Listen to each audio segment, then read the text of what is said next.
Itong si Pangulong Duterte po daw ay biglaang isinugod sa ospital. So ngayon maraming may mga sinabi si Boss Dada na biglaan nga daw kasi nga at medyo nakakapagtaka dahil may doktor naman ho doon sa loob ng ICC. Bakit pa kailangan nilabas? So sa madaling salita hindi ito okay. So parang nakakakaba, no? Kasi parang parang may tuturing na emergency talaga kasi may doktor naman doon, pero bakit kailangan pang ilabas si Pangulong Duterte?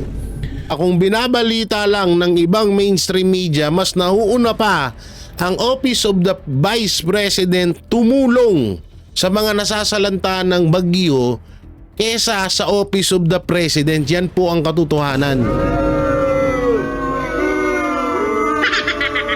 Yan po ang realidad na nangyayari. Mas nauuna pa ang Office of the Vice President kaysa sa Office of the President. Partida ho binawasan ho yun ng pondo. Papaalala ko lang naman sa inyo, partida binabawasan ng pondo, ginigipit, palaging sinasabihan ng walang kwenta ang pamamalakad ni Vice President Sara Duterte. Pero ang totoo, mas nauuna pa ang Office of the President tumulong sa mga kababayan nating nasasalanta ng baha at bagyo, isa lang yun, kesa sa mismong presidente. Yun yung realidad na nangyayari. Ang masama pa nito, kung magtuloy-tuloy itong bagyo na to, baka hindi kayang i-maintain ng Office of the President ang ayuda kasi nga ubos na doon sa halalan. Ayun yung isa sa kinakatakot ko na wag naman sana mangyari. Kaya ito sa totoo lang, itong kwarto ko ngayon kung nasaan ako dito, tumutulo. Dahil sa sobrang lakas ng ulan at walang hinto ang ulan.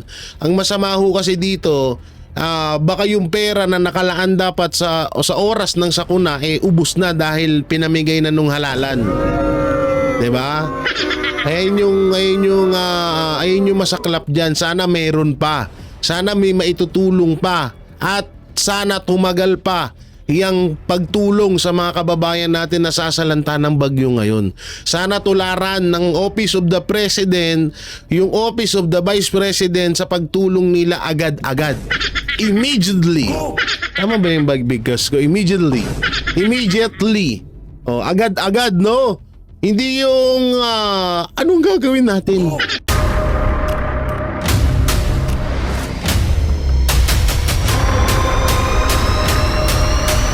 Bago tayo mag-umpisa, baka pwede nyong i-like ang video na to. Malaking bagay ang like sa aming mga content creators. Maraming salamat po.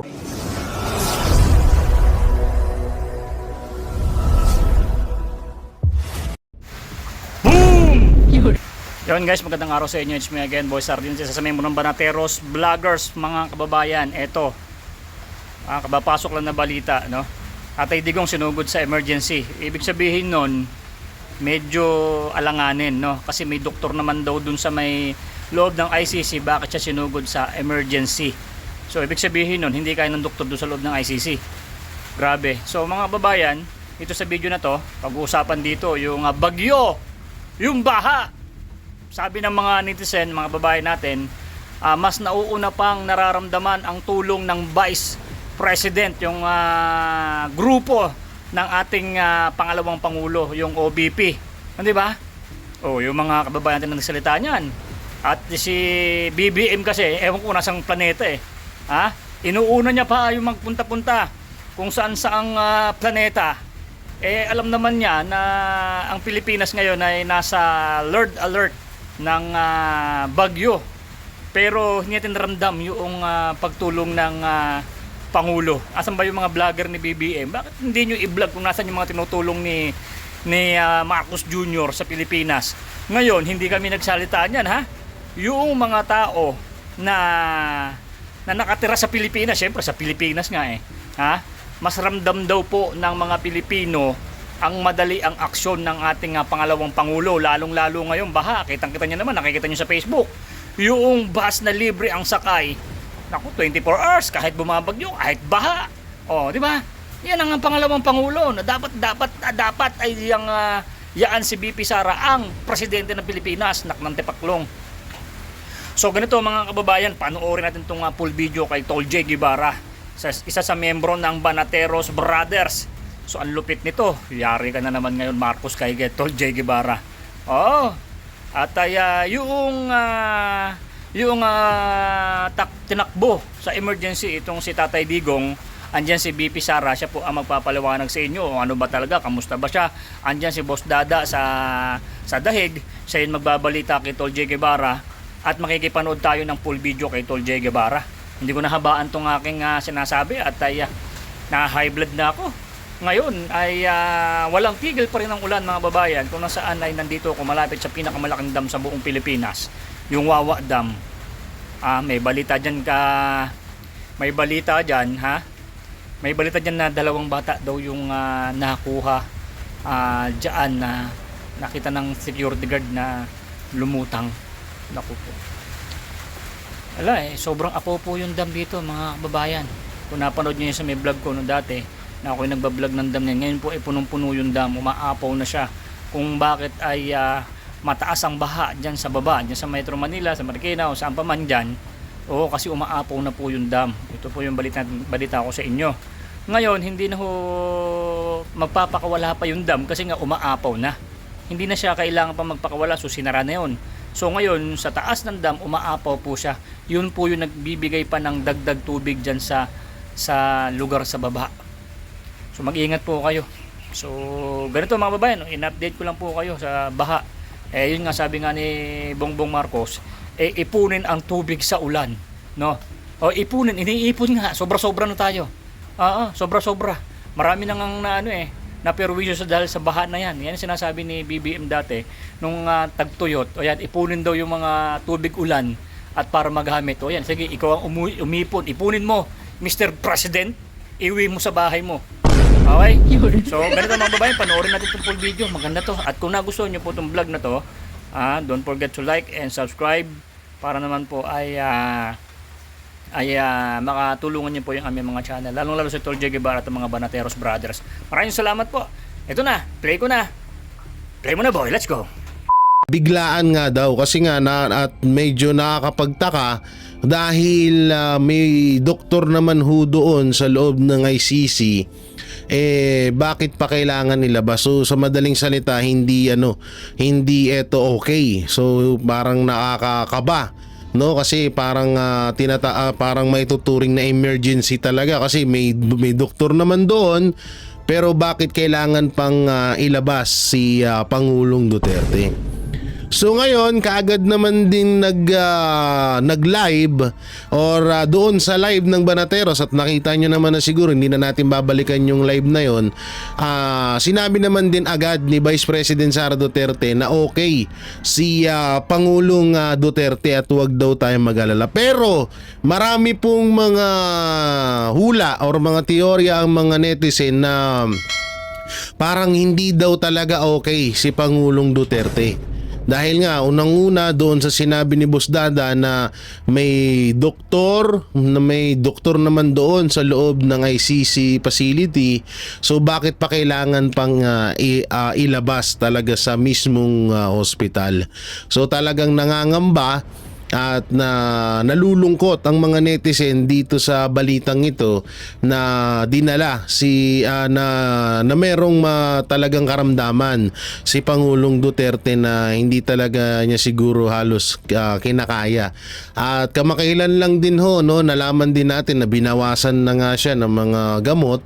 So medyo naghihinala po ang mga netizen na baka kasi hindi rin talaga din maiwasan na makapag-isip ng hindi maganda, pero wag naman ho sana dahil yang alam naman ho natin yung ICC ay talagang hawak po yan na isa po yan sa mga koneksyon ng mga dilawan na kung saan yan po ay isa sa mga galit at gustong pabagsakin din ng mga Duterte. So ngayon eto po, may papanoorin tayong video na kung saan ay si Vice President Sara Duterte ay nagpa-interview dito sa At mamaya ho natin sasabihin kung ano ba talaga yung dahilan at kung ano ba yung totoong dahilan, kasi medyo may hinala po ang mga netizen na parang ayaw lang ho sabihin agad ni Vice President Sara Duterte yung totoong nangyari kay Pangulong Duterte, kasi nga alam naman ho natin na iniiwas tayo ni Pangulong Duterte sa kaguluhan. Na alam naman din natin lahat na sa oras na may mangyari kay Pangulong Duterte diyan sa Netherlands, diyan sa facility ng ICC, talaga magkakagulo at magwawala ang mga Pilipino dito sa Pilipinas, at hindi lang sa Pilipinas kundi sa buong mundo. At talagang pupuntiryahin at sisisihin nila ang Administrasyong Marcos dahil alam naman talaga at talagang totoo at kitang-kita na ang Administrasyong Marcos talaga ang dahilan kung bakit nandiyan ngayon si Pangulong Duterte. So ito po muna yung video ng interview ni Vice President Sara Duterte. Ito po, pakinggan ho natin ang kanyang panayam patungkol sa pagdala sa ospital kay Pangulong Duterte. Bumisita po siya ngayon, mga partner sa ating mahal na dating Pangulong Rodrigo Roa Duterte. So, hindi lang po tayo ng update sa mga oras na ito. Ay, Achot lang ha. Kayo. Okay na. Thank you, ma'am. Okay lang. Okay. Usual po, kamusta po si tatay on your last visit on this trip? Opo, okay naman siya. Okay naman si... Wait lang, ayos lang ako buhok ha. Sa hangin talaga. kailangan magwapa magyapon. Okay. So, yes, okay lang. Si former President Duterte, sabi niya, tinanong ko siya kanina, no, kung ano yung mensahe niya para sa mga kababayan natin na nag-aantay sa labas, nag-aantay ng balita, patungkol sa kanya, at nandito dahil nagpapakita sila ng suporta para sa kanya. Sabi niya, okay lang ako, huwag kayong mag-alala. Yun ang kanyang message. Well, how do you feel po? This being your last trip on this visit, and when do you think you can be back? Well, may schedule na ako. Hindi ko pa lang siya ma-announce. May pinag-usapan na kami na schedule sa mga susunod na mga weeks. Hindi ko pa lang siya ma-announce dahil wala pa akong ticket, no? So, nothing definitive until meron ng plane ticket. So, pero meron ng draft schedule para sa pagbisita. Wala pa ho siyang bili naman sa inyo. Sa akin, wala naman siyang yun na yung bili niya is yung kanyang yung wag na daw siya bisitahin, wag na daw siya balikan dahil nakakaabala daw. At sagot ko naman sa kanya, sabi ko, hindi pwede yon dahil ang daming nag-aantay doon sa labas na gustong bumisita sa'yo. Ay hindi sila makapasok, kaya kami yung pumapasok para mapaabot namin sa iyo kung ano sinasabi nila at mapaabot mo naman sa amin kung ano yung gusto mong sabihin para sa kanila. So yun Sa ang, politika po, wala kayo napag-usapan. wala kaming napag-usapan sa politics napag-usapan namin yung hopelessness, sabi ko yung hopelessness and frustration ba sa government. Yun ang napag-usapan namin doon. Pero sa politika, wala kaming napag-usapan kanina na politika. Any questions? Ma'am, salamat po sa update kay dating Pangulong Rodrigo Roa Duterte. At sa po sa mga tanong namin ngayon, ma'am, pabor po ba kayo sa panukala ni Senator Robin Padilla na ibaba ang minimum age of criminal liability? Mga batang edad 10 to 17 na masasangkot sa karumal-dumal na krimen tulad ng murder, rape at drug-related cases. Hindi na muna ako mag-comment yan, no, dahil hindi pa naman siya pinag-uusapan doon sa loob ng Senado. Kapag meron na silang mga committee hearings, we will make sure na the voice of the Office of the Vice President will participate in the committee hearings of the proposed bill of Senator Robin Padilla. Thank you, ma'am. Ma'am, sangayon po ba kayo sa paraan ng anunsyo ni DILG Secretary John Vic Remulla na suspension of work and classes na may halong biro Marami po kasing mga netizens ang nagsasabing dapat seryoso at may malasakit ang ganitong mensahe, lalo na't kaligtasan po ng publiko ang nakataya. Ano ang bino? Sinasabi niyo mga abangers ganito in the manner that it was actually put out for the public to actually read, ma'am. Sinasabi niyo mga abangers, ito pong update, mga abangers, ganito ganyan. Sandali Yes. Eh, pagkasira ulo din si John B. Cremolyo eh, no? Hindi ko alam, hindi ko nakita, hindi ko nabasa, so mahirap mag-comment. Pero na-verify na ba na hindi siya parody accounts or fake Yung news? official talaga na Facebook page ng DILG, ma'am. Sinasabi niya, for example, there's a class suspension for different cities. Oo. In the manner na sinusulat niya, mga abangers, class suspension. Sandali. Official DILG. DILG account. And na-verify na ninyo. May blue check. Sige, so official DILG account, na-verify ninyo and nagbibiro. Yes. In the manner na Hindi naman na-hack. well, we don't know that. Hindi, ma'am. Kasi consistent yung Kaya nga sabi ng mga netizens na dapat daw seryoso ang malasakit sa ganitong mga mensahe, lalo na't kaligtasan ng publiko ang nakataya. Eh, baka naman kasi sabog. Well, unang-una, gusto ko lang malaman kung official Yes, ma'am, official. DILG account. At pangalawa, hindi siya na-hack. Okay, and hindi din siya fake news. Confirm yan lahat, ha? Tulad lang din yan noong sa Office of the Vice President. Merong Vice President at merong Office of the Vice President. Iba yung institusyon, iba yung tao. Okay? Kaya kami merong spokesperson for the Office of the Vice President kasi yung institusyon, meron silang mga ginagawa ng trabaho, may projects, may serbisyo, at merong bosses yung Office of the Vice President. So, kapag nandun ka, makikita mo, very professional yan sila. Pero pagdating naman sa Vice President, ako, yung tao, iba din yung boses ko. So, kung galing yan sa DILG official account na sinasabi ninyo, confirmed naman na DILG official account, they have to be professional. Hindi ko sinasabing hindi pwede maging professional ang pero the person can express, has the freedom of expression. An institution does not have the freedom of expression. Kasi ma'am, yung mga kababayan natin, they're a little bit surprised yung manner ng ng approach sa pag-disseminate ng information kasi parang ginagawang joke or in a joking way. So, thank you for your comment, Ruby. Thank you, ma'am. Last na lang po. Ma'am, ano po ang... Ay, sorry, sir. Question lang po, kasi kahapon, naibalita ko po sa inyo yung pag-deny ng Pasig RTC sa motion post bail ni Pastor Apollo Tuloy. Na ibalita niyo po ba kay PRD at ano po ang kanya? Hindi, sorry. Hindi namin napag-usapan yung balita na yan na hindi ko napaabot na sa kanyang yan ngayon. Thank you, ma'am.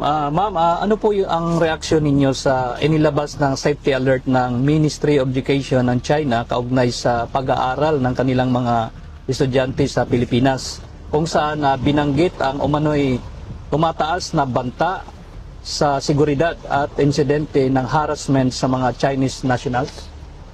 Well, karapat-dapat lang na mag-issue sila no dahil may obligasyon yung state to protect its citizen wherever they may be found, sa labas man ng China o sa loob. Nako, Vice President, sasabihan ka na naman nila ng pro-China ka na. Sasabihin na naman ng mga ulupong, ayan na, pinagtatanggol na ni pro-China yung malamang sa malamang. May promise yan. Pustahan tayo, magkano? Pustahan tayo, magkano na titirahin nila si Vice President Sara Duterte mapatungkol dito. Sasabihan na naman nila na pro-China yan. Alam mo, kabisado na natin yung bituka ng mga yan Ng China. So, kung merong mga ganun na pangyayari na nagdidelikado yung buhay nila or merong harassment, merong threats na nangyayari, ay dapat bigyan nila ng sapat na warning yung kanilang mga citizens para sila naman ay makapaghanda or meron silang magagawa para sa proteksyon ng sarili nila. Tsaka ano kasi ganito yan. Alam kasi din ng ibang bansa kung gaano nakagulo dito sa bansang Pilipinas. Alam nila kung ano talaga ang rate ng krimen dito sa Pilipinas. Yung administrasyon lang talaga yung nagpe-fake news para lang masabi na safe sa Pilipinas ngayon. Totoo yan. Alam ng ibang bansa yan eh. Kahit naman sino tanongin mo ibang bansa, pag tinanong mo, safe ba sa Pilipinas? At pag nag-research yung mga yan sa mga survey, yung mga mapagkakatiwalaang survey, lalabas dyan, hindi talaga safe ang Pilipinas. Bukod sa baha sa baha nga lang, hindi na safe eh. Tsaka babalik na rin natin, yung Pilipinas ang nasa kondisyon ng China, ganun din sasabihin nila. Halimbawa lamang, nag-aalala ang bansang Pilipinas sa mga estudyante nila doon sa China. Grabe yung krimen sa China, grabe yung nangyayaring gulo. Ganyan din ang magiging ewan ko lang ngayon kasi walang malasakit ang administrasyon. Ewan ko lang kasi walang talagang pakialam yung mga hayop. Pero kung babalik na rin nyo, is parang ganun lang din na sinasabi nila na pinag-iingat nila yung mga kababayan nila kasi nga magulo. Parang parang inilagay lang natin din sa lugar ng China, yung sa lugar ng Pilipinas, yung kalagayan na yung pinag-aalala ng China. So ganun yan. Alam ko naman na hanggang ngayon sinasabi nila drug free. Matino na dito sa Pilipinas. Wala nang masyadong gulo. Pero alam natin sa yung totoo na talagang sobrang lala ng Pilipinas ngayon. Thank you, ma'am. Boss Lee. Did you have a comment?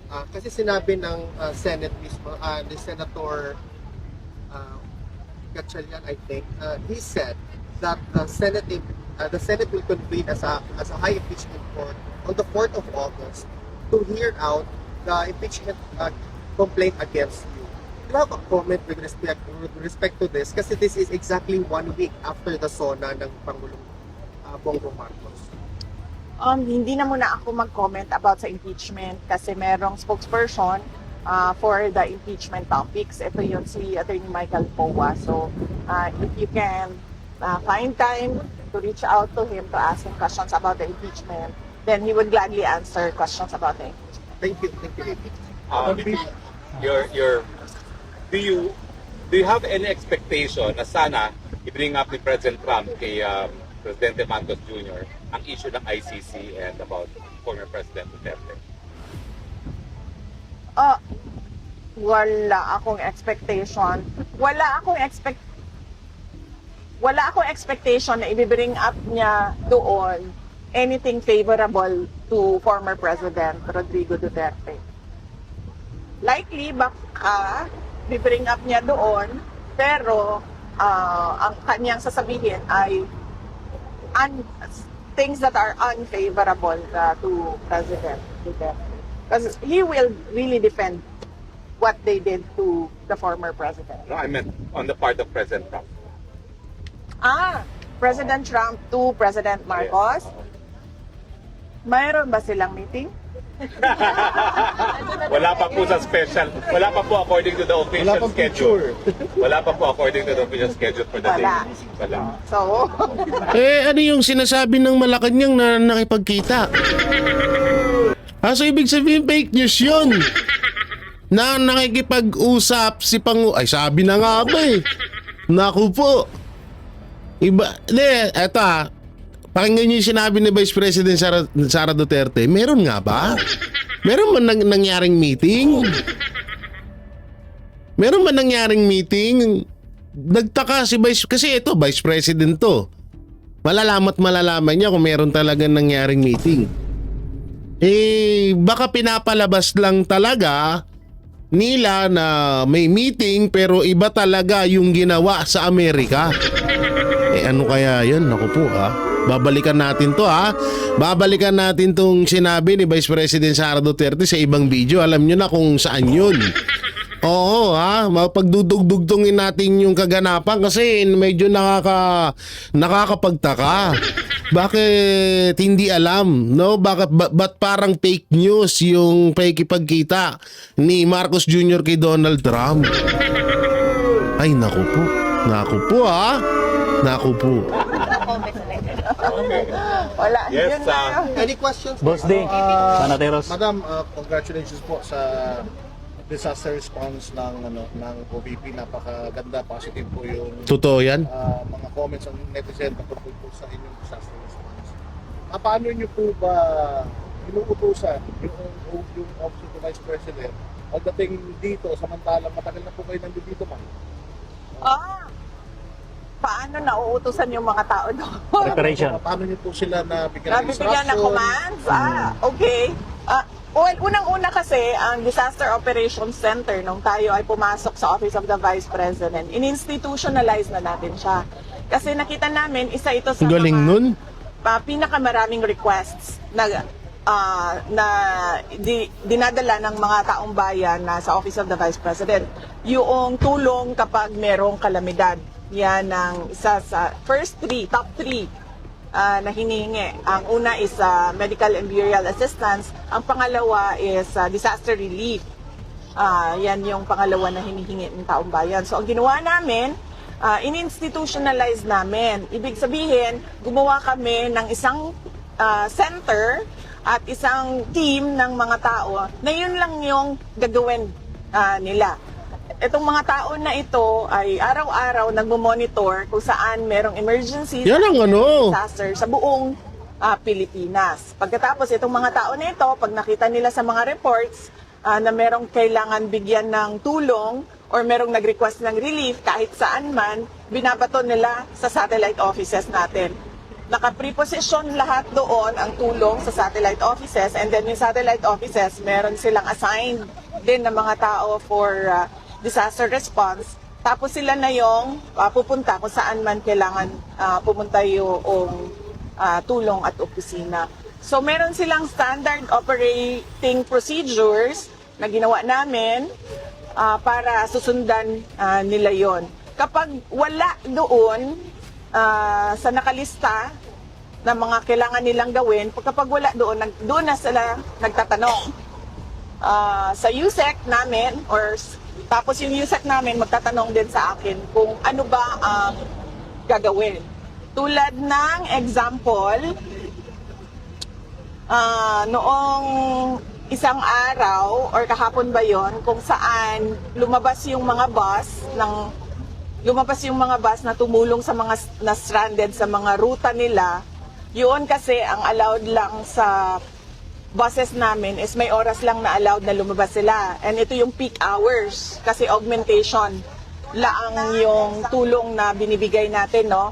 Nag-augment tayo sa peak hours ng mga taong nagbabiyahe.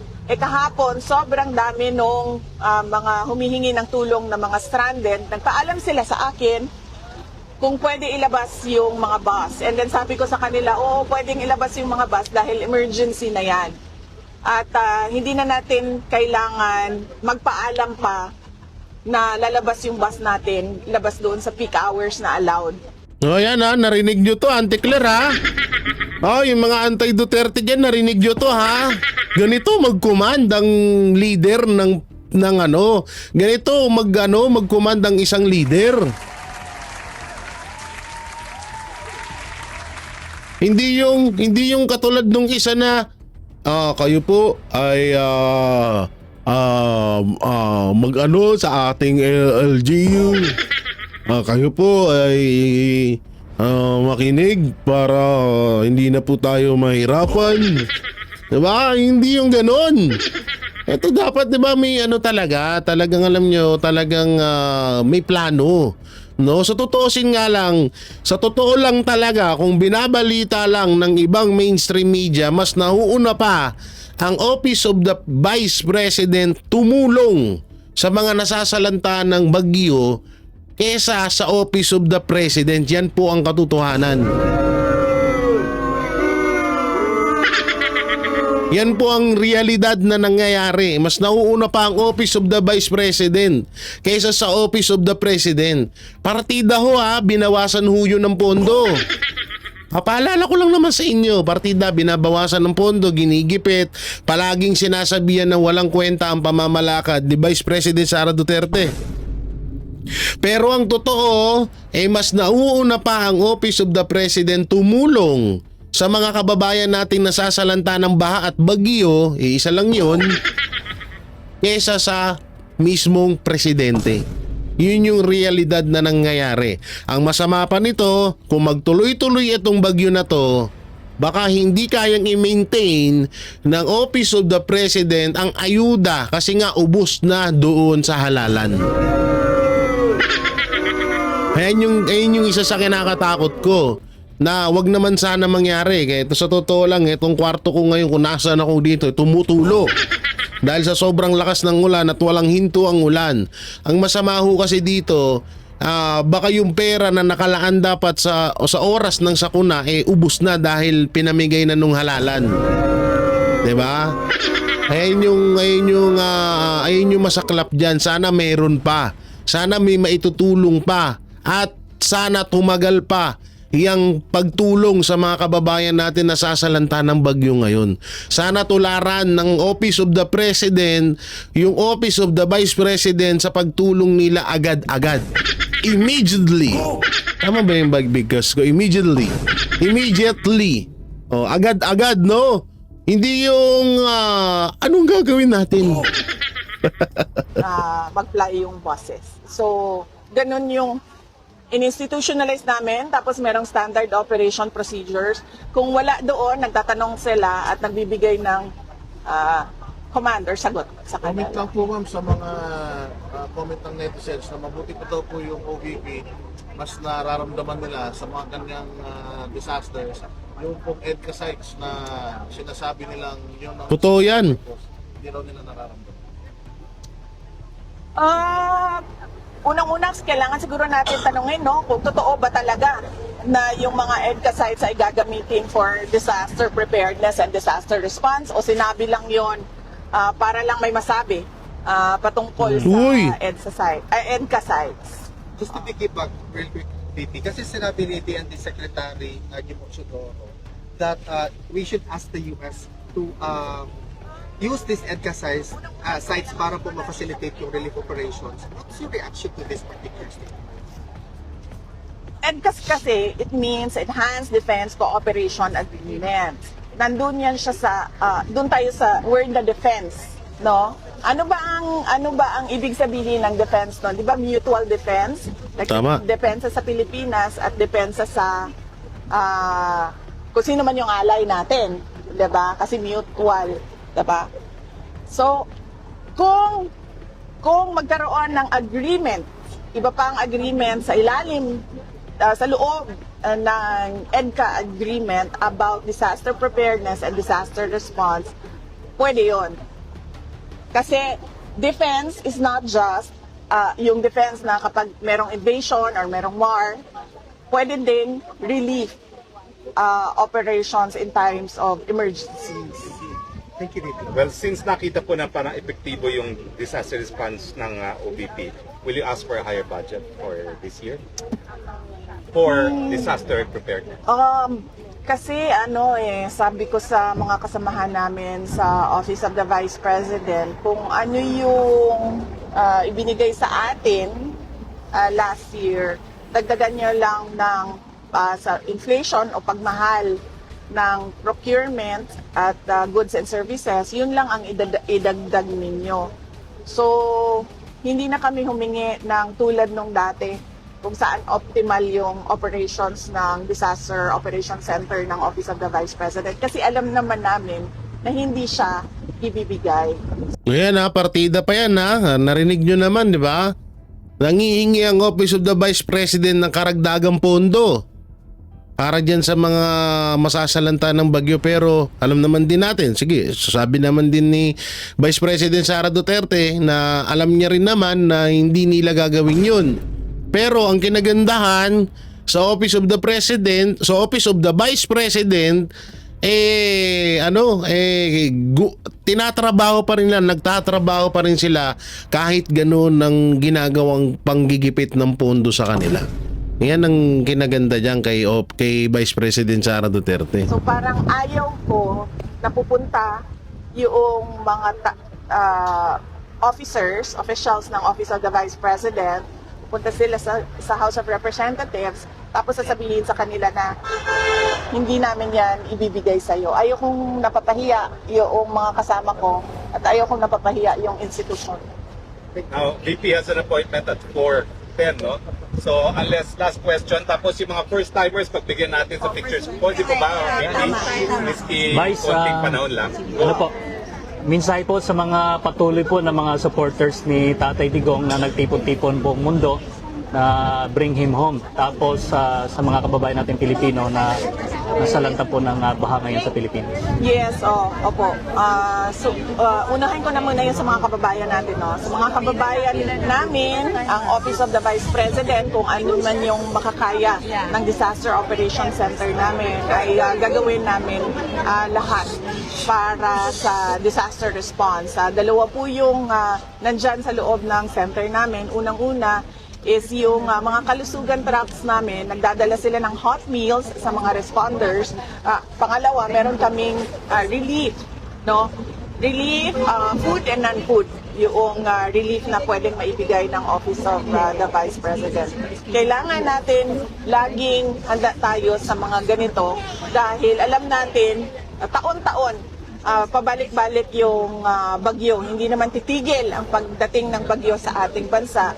At ang dala ng bagyo lagi ay unang-una pagbaha at mga landslides. So yung mga tao na alam nila na flood-prone area sila or danger zone area sila sa landslide, ay dapat maghanda sila pagdating ng bagyo or tag-ulan. At ano yung isa, sir? Yung patuloy na pagtitipon ng mga supporters ni Tatay po. Okay. Sa aming mga kababayan sa buong mundo at sa Pilipinas na patuloy ang pananawagan na iuwi at ipalaya na si dating Pangulong Rodrigo Duterte, ay nagpapasalamat kami. Alam ni dating Pangulong Rodrigo Duterte na meron kayong mga ginagawang rallies, pagtitipon at pananawagan. At nasabi nga niya sa akin kahapon na sana ay bigyan siya ng pagkakataon ng Diyos na personal ang kanyang pagpapasalamat sa inyong lahat sa inyong pagpapakita ng suporta at pagmamahal sa kanya. At naiintindihan niya na yung kagustuhan ninyo na siya ay mapalaya ay dahil gusto nyo yung nakita ninyong pagbabago sa bayan nung siya ay Pangulo ng ating bansa. At kaming mga pamilya, lalong-lalo na ako dahil ngayon ay umiikot ako sa Filipino communities abroad na nag-iimbita para makapagsalita ako at mapaintindi ko sa kanila kung ano nangyayari sa ICC case ni dating Pangulong Rodrigo Duterte. Nagpapasalamat din ako dahil ang Filipino communities natin, sila yung gumagastos ng mga events at ng mga program natin at ang laking tulong at nagpapasalamat kami dahil napapaabot ko sa buong mundo yung ipinaglalaban natin na isang Pilipino na nakakulong sa The Hague, Netherlands dahil kinuha siya ng gobyerno ng Pilipinas. Sa pilitang kinuha at hinatid dito. Yun, no? So yun, yan po yung pinaka-latest breaking news na pahayag ni Vice President Sara Duterte mapatungkol sa kalusugan ni Pangulong Duterte. At yun na nga mga kababayan, ano na ang masasabi mo? Kung mayroon kayong hinaing at komento patungkol sa balitang ito, please comment down below. Pag-uusapan natin yan sa comment section. At kung nagustuhan nyo ang video, ay huwag kalimutang mag-like at i-share na din para mas marami pang makaalam at umabot ito sa marami sa ating mga kababayan. Maraming salamat po.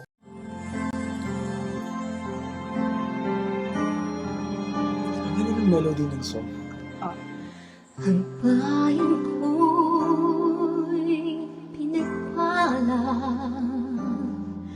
pagkat sa amin pinigay ang isang biyaya na mag-aahon sa hirap at dilim ng kahapon at sa bawat Pilipino'y magtatanggol sa bayan ko dating laganap pang-api at dusa sa aming mga mahihirap ngunit ikaw ay dumating sagot sa aming mga dalangin muli kaming babangon mabuhay ka Tatay Digong Ama maraming salamat aming mga mata'y minuhulat gawain ng masasamay iyong isiniwalat ikaw lang ang pag-asa naming lahat.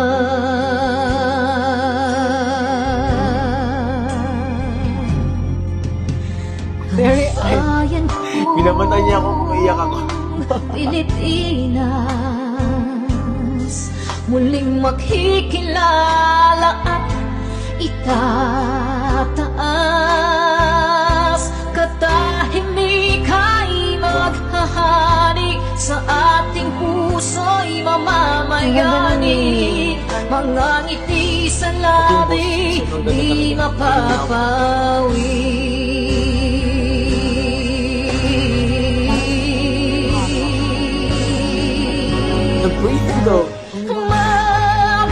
Mabuhay ka, Tatay Digong, maraming salamat. Ang malasakit sa Pilipino ay walang kasing tapat. Ika'y paglalaban ng iyong mga anak. Kang biyaya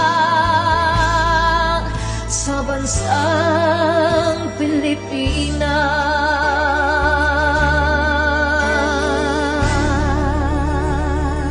Haba.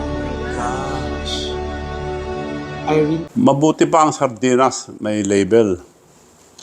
Tayo, wala. Nay, ito na yung bayad ko sa'yo sa ano. O, kunin mo yung isa. Isa muna. Iyan, no? Tapos, isa pa. Di ba? 4 dapat na sardinas, eh. Yan. 3 na. Pang-4 na sardinas. Okay na.